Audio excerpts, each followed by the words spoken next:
Maya's old Honda Civic coughed as she pulled into the bank parking lot, the engine making that familiar wheezing sound that always made her stomach drop. She turned off the ignition and sat there for a moment, staring at the stack of $20 bills in her lap. $240.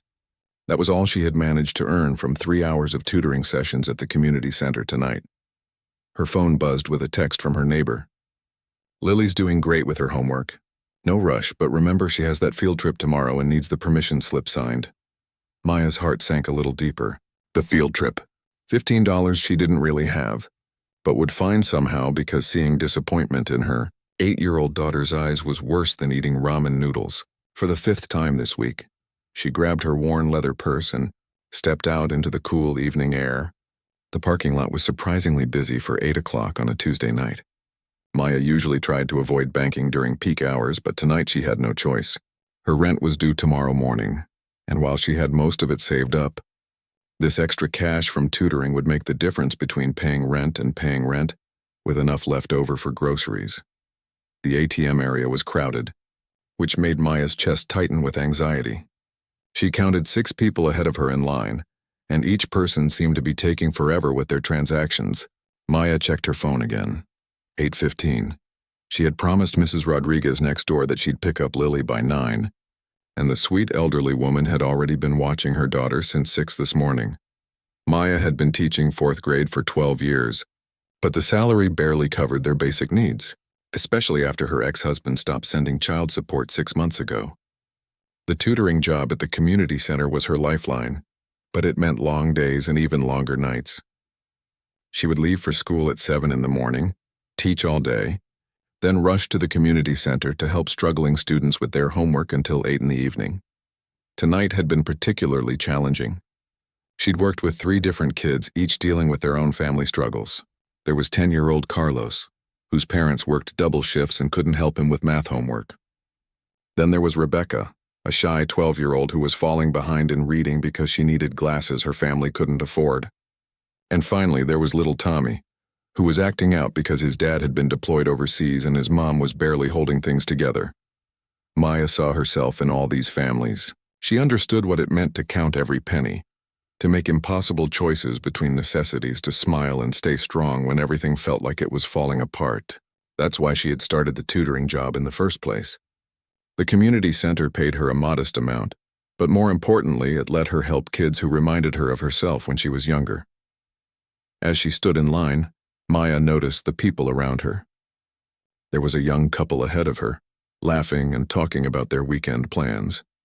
Behind the couple stood an older gentleman who kept checking his watch and tapping his foot impatiently. Then there was a woman in scrubs, probably a nurse getting off a late shift, and a college student with textbooks tucked under his arm. But it was the man standing directly behind Maya who caught her attention. He was well dressed in what looked like an expensive dark suit, but something about him seemed off. His usually perfectly styled hair was disheveled, and his tie was crooked.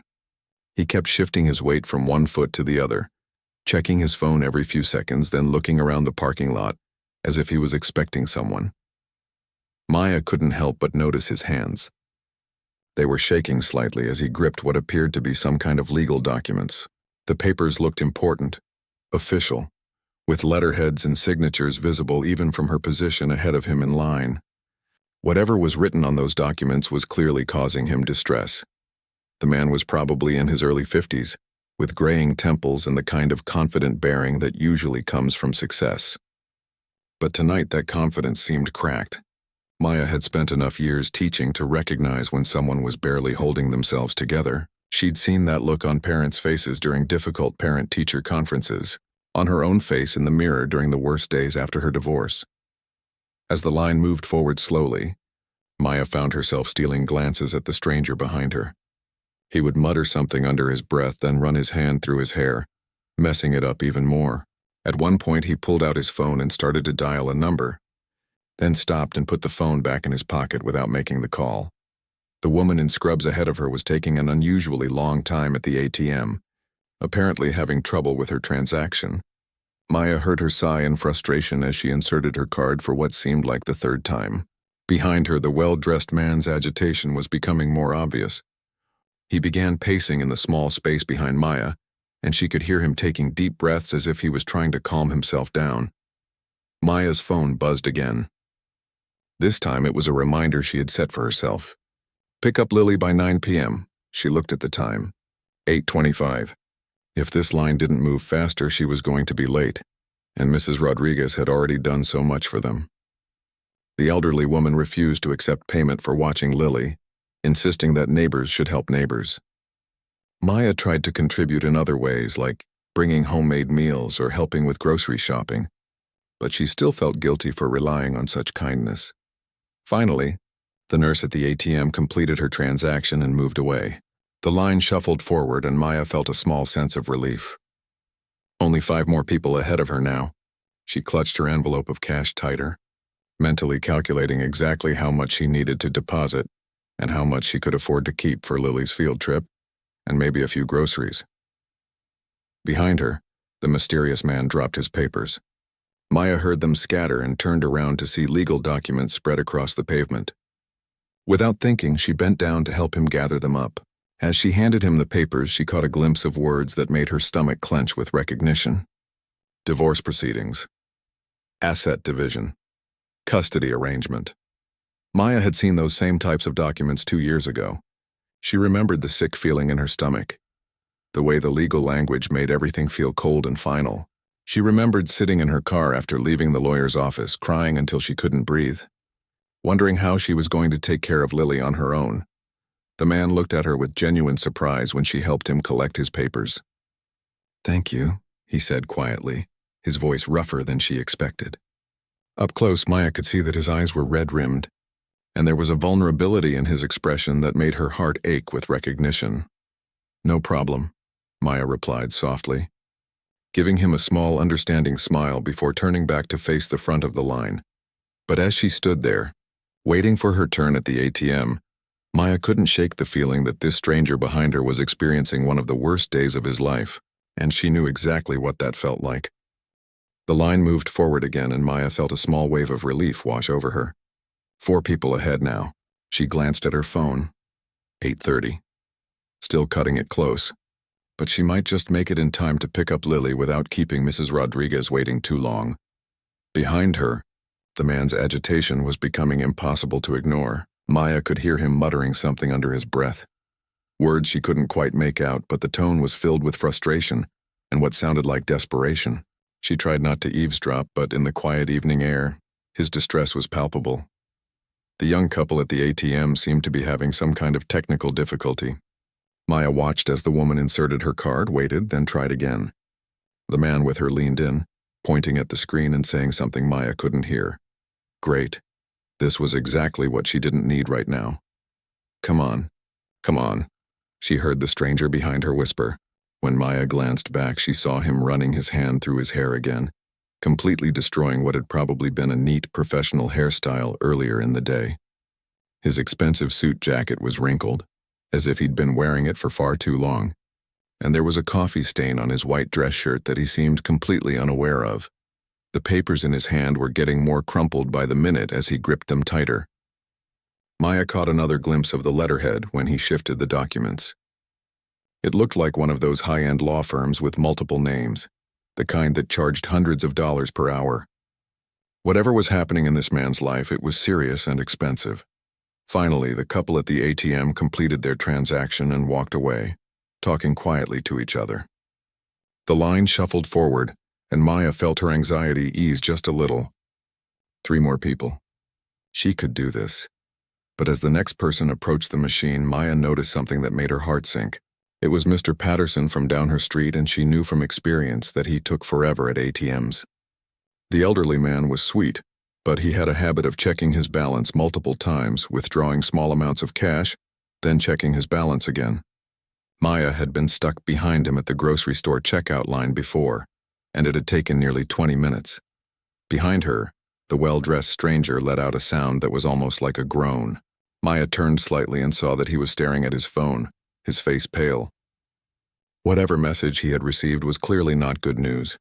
His hands were shaking more noticeably now, and for a moment Maya worried he might actually collapse. "Are you okay?" she asked quietly, turning to face him more fully. The man looked up at her with surprised, grateful eyes. "I'm sorry," he said, his voice rough with emotion. "I don't mean to bother anyone. I really need to get to this ATM tonight. Before 9 o'clock. Maya glanced at her phone. 8:35. If Mr. Patterson took his usual amount of time, and then the two people ahead of her took even a normal amount of time, this man wouldn't get to the machine until well after 9. And from the look of panic in his eyes, 9 o'clock seemed to be some kind of deadline that really mattered. "Is everything all right?" Maya asked, though she immediately felt silly for the question. Clearly, everything was not all right. The man, Robert, he had introduced himself quietly when she helped him pick up his papers, looked like he was debating whether to share what was happening. His eyes darted around the parking lot, then back to her face, as if he was trying to decide whether he could trust this stranger who had shown him a small kindness. "My lawyer," he said finally, his voice barely above a whisper. "He needs me to transfer some funds tonight, before the banks close all their systems for maintenance at 9. If I don't—" He trailed off, shaking his head. "I'm sorry. I shouldn't be bothering you with this." Maya felt her chest tighten with recognition. She didn't know the details, but she understood the desperation in his voice. She remembered her own frantic calls to lawyers during her divorce, the urgent deadlines that felt like life or death, the way everything seemed to hinge on getting just one more thing done in time. At the ATM, Mr. Patterson was indeed taking his time. Maya watched as he inserted his card, waited for the screen to load, squinted at the options, then chose to check his balance. The process seemed to be moving in slow motion. "Listen," Maya said, turning back to Robert. "I can see you're really stressed about this time thing." "I am," he admitted, his voice cracking slightly. It's been the worst day of my life. And if I don't get this done—" He gestured helplessly at the papers in his hand. Maya looked at her phone again. 8:38. She was definitely going to be late picking up Lily now. Mrs. Rodriguez would understand, she always did, but Maya hated the idea of taking advantage of the older woman's kindness. Still, looking at Robert's face, she could see a level of desperation that went beyond inconvenience. "Why don't you go ahead of me?" Maya heard herself saying before she'd fully thought it through. Robert stared at her in shock. "What?" "Go ahead of me in line," Maya repeated, stepping slightly to the side. "You clearly need to get this done more urgently than I do." "But you were here first," Robert said, looking confused and grateful at the same time. "And you've been waiting just as long as I have." Maya shrugged, trying to appear more casual than she felt. "It's just a few more minutes for me, but it sounds like those few minutes really matter to you." The college student ahead of them in line turned around, having overheard the conversation. "Seriously?" he said with obvious annoyance. "We've all been waiting here. You can't just let people cut." "Actually, I can," Maya replied firmly but politely. "It's my spot in line, and I can give it to whoever I want." The nurse who had been ahead of the college student also turned around. "This isn't fair to the rest of us," she said, her exhaustion from a long shift clearly showing in her voice. "We all have places we need to be." Maya felt her cheeks flush with embarrassment, but she stood her ground. "Look, I understand everyone's been waiting, but this gentleman has an urgent situation that can't wait." "We all have urgent situations," the college student muttered. But he turned back around. Robert looked between Maya and the other people in line, clearly uncomfortable with the attention. "Are you sure about this?" he asked Maya quietly. "I don't want to cause problems for you." Maya nodded, even though her stomach was now in knots about being late for Lily. "I'm sure. Go ahead." As Robert stepped in front of her, he paused and looked directly into her eyes. "Thank you," he said, and there was something in his voice that went far deeper than gratitude for a place in line. "You have no idea what this means to me right now." Maya just nodded and gave him a small smile. She pulled out her phone to text Mrs. Rodriguez that she was running a few minutes late, hoping the older woman wouldn't mind too much. As she watched Robert's shoulders relax slightly for the first time since she'd noticed him, Maya wondered what kind of crisis could make a successful-looking man shake with desperation in a bank parking lot. Whatever it was, she hoped her small gesture would help him get through what was clearly one of the hardest nights of his life. Mr. Patterson finally finished his lengthy ATM transaction, carefully folding his receipt and putting it in his wallet before shuffling away from the machine. The college student ahead of Robert moved quickly, clearly eager to get his business done and leave. Maya checked her phone again. 8:45. She was definitely going to be late now. But seeing the relief on Robert's face made her feel like she had made the right choice. When Robert's turn came, he approached the ATM with purpose but also visible nervousness. Maya couldn't help but watch as he inserted his card with shaking hands. Even from behind him, she could see the tension in his shoulders, the way he kept glancing around as if he expected someone to stop him. What happened next surprised Maya completely. The ATM screen lit up with options and Robert quickly navigated through the menus. But instead of making a simple withdrawal like most people, he seemed to be accessing some kind of special account or service. Maya had used ATMs countless times, but she'd never seen someone spend so much time on the initial screens. Then came the part that really caught her attention. Robert selected a withdrawal amount, and Maya's eyes widened when she saw the numbers on the screen. Even from her position behind him, she could see that he was withdrawing far more cash than she had ever seen anyone take from an ATM. The machine dispensed what looked like several thick stacks of bills, more money than Maya made in 3 months of teaching. Robert quickly stuffed the cash into different pockets of his jacket, looking around nervously as he did so. Maya had never seen anyone withdraw that much money at once, and she certainly had never seen someone look so anxious about having it. Most people who could access that kind of cash would probably seem confident, maybe even casual about it. But Robert looked like he was carrying something that terrified him. The whole transaction took less than 3 minutes, much faster than Maya had expected. When Robert stepped away from the machine, he turned to look at her with an expression of genuine gratitude. "Thank you again," he said quietly as Maya approached the ATM. "I can't tell you how much this meant." Maya just nodded and gave him a small smile, assuming he would leave like everyone else did after completing their banking. But as she inserted her own card and began her much simpler transaction, she noticed that Robert hadn't walked away. Instead, he had moved to the side near the bank's entrance and seemed to be waiting. Maya's transaction was straightforward and quick. She deposited her envelope of tutoring money, checked her balance, and withdrew $40 for Lily's field trip and groceries. The whole process took less than 2 minutes.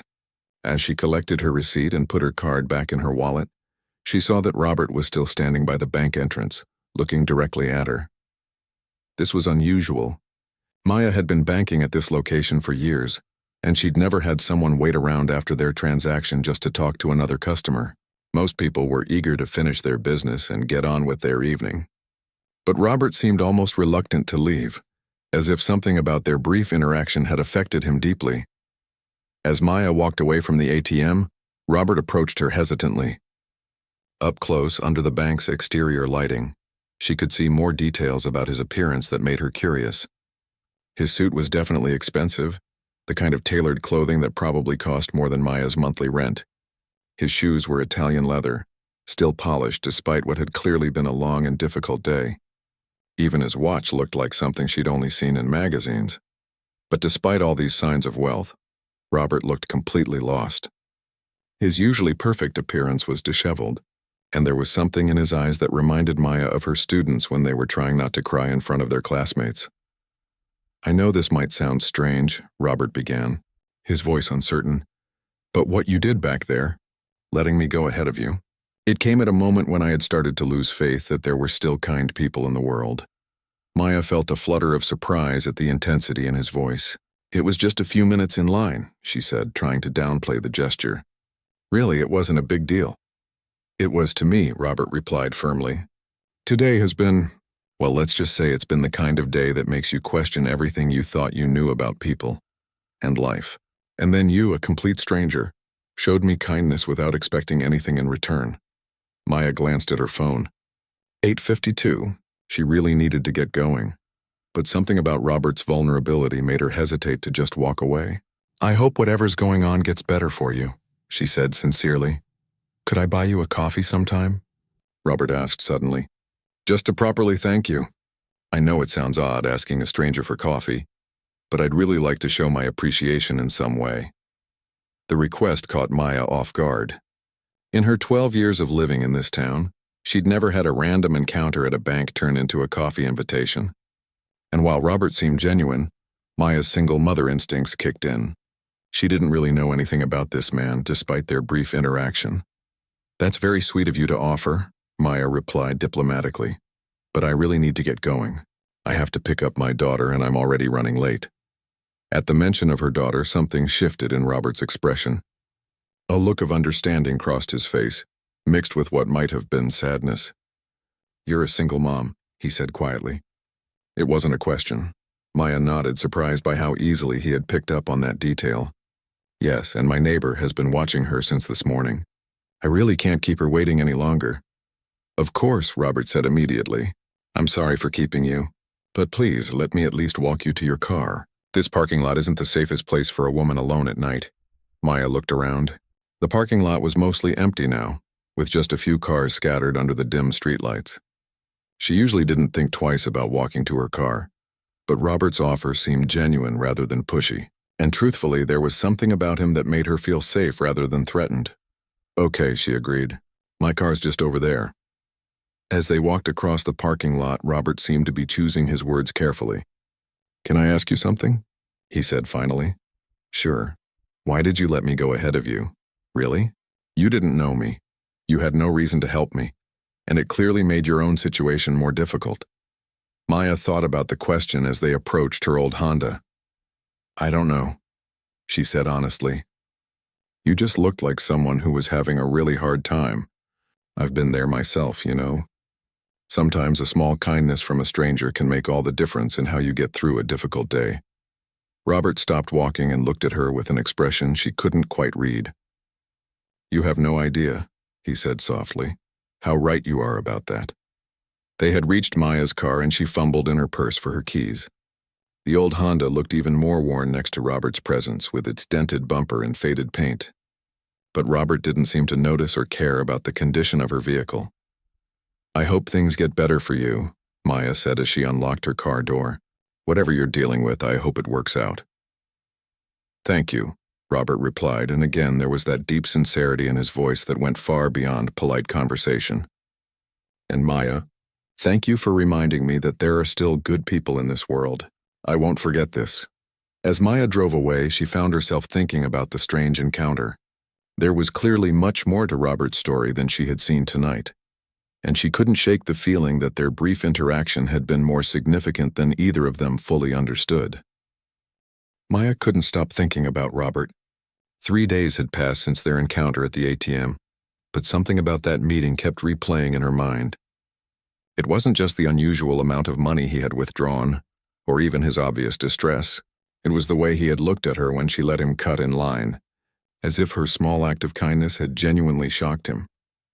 During her lunch break at school, Maya found herself telling her colleague Jennifer about the strange meeting. Jennifer taught second grade in the classroom next door and had become Maya's closest friend since her divorce. They often ate lunch together, sharing stories about their students and the challenges of single parenthood. "So this guy was just standing behind you, shaking and looking terrified?" Jennifer asked, unwrapping her sandwich. "Terrified is actually a good way to describe it," Maya replied, picking at her salad. "But it wasn't like he was scared of being robbed or anything. It was more like he was scared of losing everything he cared about." "And he withdrew how much money?" Jennifer's eyes widened. "I couldn't see the exact amount, but it was definitely more than I've ever seen anyone take from an ATM. Like several thick stacks of bills. Way more than the usual withdrawal limit." Jennifer frowned thoughtfully. "That's weird. Most ATMs have pretty strict daily limits unless you have some kind of premium account." "That's what I thought too. And his whole appearance, expensive suit, nice watch, quality shoes, but he looked like his world was falling apart." "Did you get his last name?" Maya shook her head. "Just Robert. And honestly, I was more focused on getting to pick up Lily than on asking personal questions." That afternoon, Maya was in her classroom grading papers when she heard a knock on her door. Mrs. Chen, the school secretary, peeked her head in. "Maya, there's someone here asking about you. Says he met you at the bank earlier this week." Maya's heart skipped a beat. "What does he look like?" "Well-dressed gentleman, maybe early 50s. Says his name is Robert and that you helped him out with something. Should I send him away?" Maya felt a mixture of curiosity and concern. How had Robert found out where she worked? "No, it's okay. You can send him to the main office. I'll meet him there in a few minutes." After Mrs. Chen left, Maya sat for a moment trying to process this development. It wasn't necessarily alarming, but it was definitely unusual. In her experience, chance encounters at banks didn't typically lead to people tracking you down at your workplace. When Maya walked into the main office 5 minutes later, she found Robert sitting in one of the visitor chairs. He looked much different than he had 3 nights ago. His hair was neatly styled, his suit was fresh and wrinkle-free, and he seemed to have regained some of his composure. But when he saw Maya, that same vulnerable expression crossed his face. "Maya, thank you for agreeing to see me," he said, standing up as she entered. "I hope I'm not overstepping by coming to your school. How did you find me?" Maya asked, not accusingly but with genuine curiosity. Robert looked slightly embarrassed. "I asked around the neighborhood near the bank. I described you to a few people, mentioned that you were picking up your daughter that night. An older woman named Mrs. Rodriguez said she thought you might be the teacher, who lives 2 streets over. She was very protective of you, by the way. Wouldn't tell me your exact address or anything specific until I explained why I was looking for you." Maya smiled despite her confusion. That sounded exactly like Mrs. Rodriguez, who had appointed herself as Maya's unofficial guardian since the divorce. "Why were you looking for me?" Maya asked. Robert glanced around the office, seeming to realize that this wasn't the most private place for a conversation. "Could we maybe step outside? I have something I'd like to tell you, and it's a bit of a long story." Maya checked the clock on the wall. It was 3:15 and she needed to pick up Lily from after-school care by 4. "I have a few minutes," she said. They walked outside to the school's front steps where Robert seemed to gather his thoughts before speaking. "The night we met," he began, "was the worst day of my life. And I mean that literally. That morning I had been served divorce papers by my wife of 15 years. But not just any divorce papers. Papers that detailed how she and my business partner had been working together behind my back, planning to take half of everything I'd built." Maya felt her stomach drop. She had suspected that Robert's legal documents were related to a divorce. But this sounded much more complicated and painful than she had imagined. "The money I withdrew that night," Robert continued, "was for my lawyer.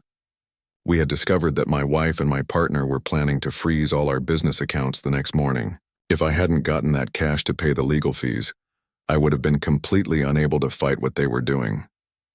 "That's horrible," Maya said softly. "I can't imagine how betrayed you must have felt." "Betrayed doesn't even begin to cover it," Robert replied. "But here's the thing that I keep thinking about. I was standing in that line surrounded by people, and I felt completely alone in the world. I had just learned that the 2 people I trusted most had been lying to me for months, maybe years. I was starting to believe that everyone was selfish, that nobody cared about anyone else anymore." He paused, looking directly at Maya. "And then you stepped aside and let me go ahead of you. A complete stranger, who had her own problems and her own deadline, chose to help someone she didn't even know. You had every reason to ignore my distress and focus on your own needs, but you didn't." Maya felt tears prick at her eyes. She had no idea that her simple gesture had carried such weight for Robert.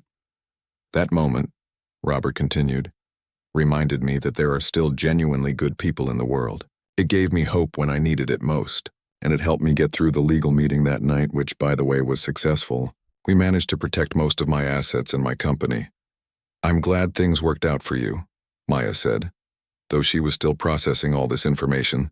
"Maya, I need to tell you something else, something you probably don't know." Robert took a deep breath. "My name is Robert Chen. I own Chen Technologies. We just went public last month." The name hit Maya like a lightning bolt. Chen Technologies. She had seen that name in the local newspaper's business section just last week. The article had been about a local tech company that had become incredibly successful, making its founder one of the wealthiest people in their state. Maya started, then stopped, her mind reeling. Yes, and the irony is that 3 days ago, on what should have been one of the most successful days of my career, I was standing in a bank parking lot wondering if I could trust anyone ever again. Until you showed me that I could." Maya sat down heavily on the school steps, trying to process everything Robert had just told her.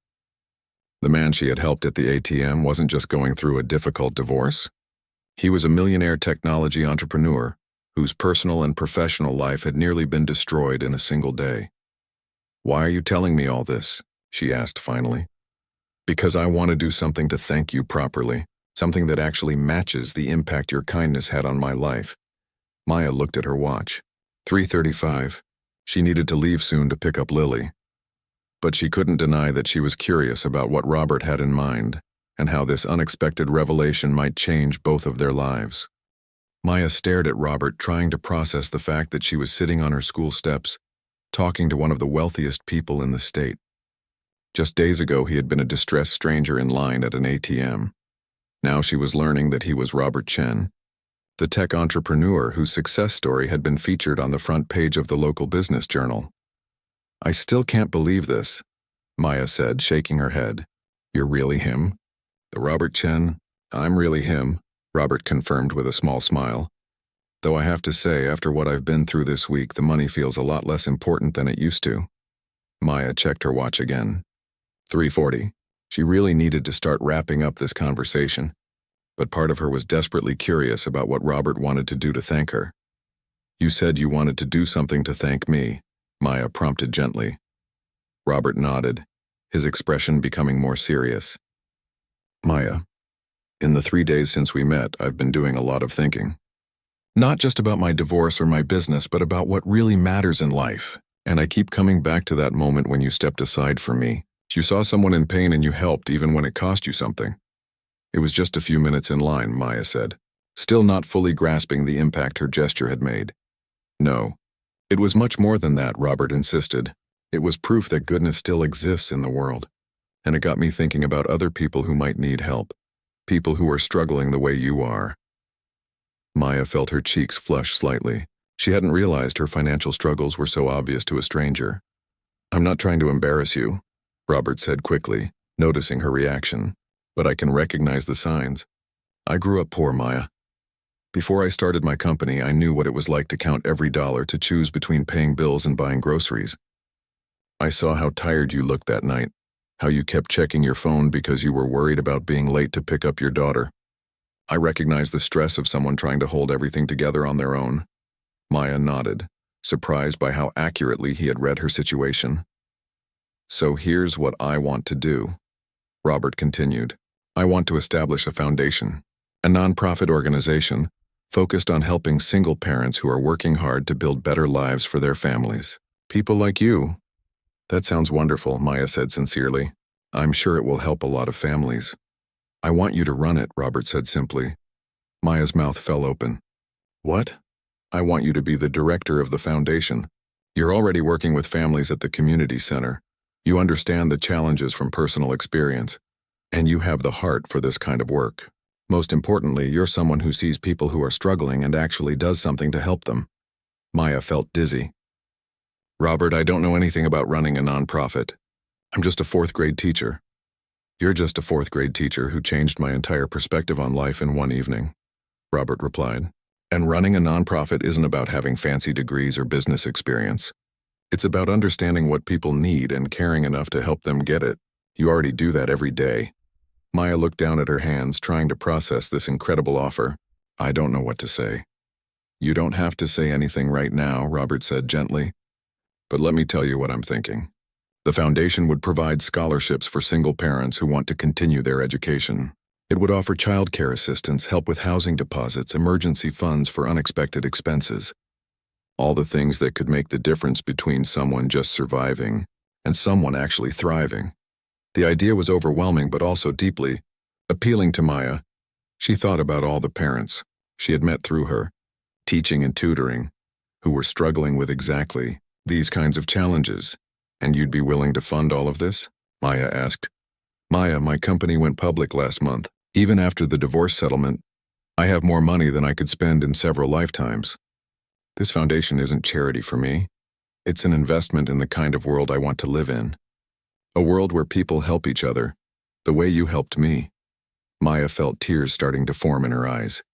"Robert, this is incredibly generous, but I'm not sure I'm the right person for such a big responsibility." "You are exactly the right person," Robert said firmly. "But I understand that it's a big decision. Take some time to think about it. In the meantime, I want to do something else." He reached into his jacket pocket and pulled out an envelope. "This is for you and Lily." Maya hesitated to take the envelope. "Robert, you don't need to give me anything." "Please," he said, holding it out to her. "Just open it." Maya reluctantly took the envelope and opened it carefully. Inside was a check, and when she saw the amount, her hand started shaking. "This is," she began, then stopped, unable to finish the sentence. "It's enough to cover your mortgage for the rest of the year, plus Lily's college fund, plus a little extra for anything else you might need," Robert explained. "Consider it a thank you gift or an investment in your future, or whatever makes you comfortable accepting it." Maya stared at the check, tears now flowing freely. The amount was more money than she made in an entire year of teaching. It was enough to eliminate the constant financial stress that had been weighing on her for years. "I can't accept this," she whispered. "Yes, you can," Robert said softly. "Maya, 3 days ago I was ready to give up on humanity. I was convinced that everyone was selfish and that kindness was dead. You proved me wrong with one simple gesture. Do you have any idea how valuable that is? How much it's worth to have your faith restored when you've lost everything?" Maya looked up at him, seeing the sincerity in his eyes. "Besides," Robert continued with a smile, "if you take the job running the foundation, you'll be working to help hundreds of other families. This money isn't just for you. It's an investment in all the good you're going to do." Maya carefully folded the check and put it back in the envelope. "I need to pick up Lily," she said, her voice thick with emotion. "Of course," Robert said, standing up. "But Maya, will you at least think about the foundation? We could start small, maybe help a few families at first, then grow from there. You could still teach if you want to, or you could make this your full-time focus. Whatever feels right to you." Maya stood up as well, clutching the envelope tightly. "I'll think about it," she promised. "But Robert, why me? You could find someone with more experience, more credentials." "Because experience and credentials didn't stop my wife and business partner from betraying me," Robert replied. "But your character, your instinct to help someone in need, that's something you can't learn in school or buy with money. That's who you are." As Maya walked to her car, her mind was reeling with everything that had just happened. 3 days ago, she had been a struggling single mother worried about making rent. Now she was holding a check that would change her and Lily's life forever. And she had been offered the chance to help change other people's lives too. When she picked up Lily from after-school care, her daughter immediately noticed something different. "Mommy, why are you crying?" Lily asked as they got in the car. "Happy tears, sweetheart," Maya replied, wiping her eyes. "Sometimes wonderful things happen when you least expect them." That night, after Lily was asleep, Maya sat at her kitchen table looking at the check and thinking about Robert's offer. She thought about all the families she had met, who were struggling the way she had been struggling. She thought about the single mothers she tutored at the community center, working 2 jobs and still barely making ends meet. She thought about the parents of her students who volunteered at school events despite being exhausted from their own challenges. Maya realized that Robert was right. Her small act of kindness at the ATM hadn't just helped one man on one difficult night. It had created an opportunity to help countless families for years to come. All because she had chosen to see someone else's pain and respond with compassion. 3 days ago, Maya had let a stranger cut in line at an ATM because he looked like he needed help. She had no idea that this simple gesture would change both of their lives forever, proving that sometimes the smallest acts of kindness can create the biggest ripples of change in the world.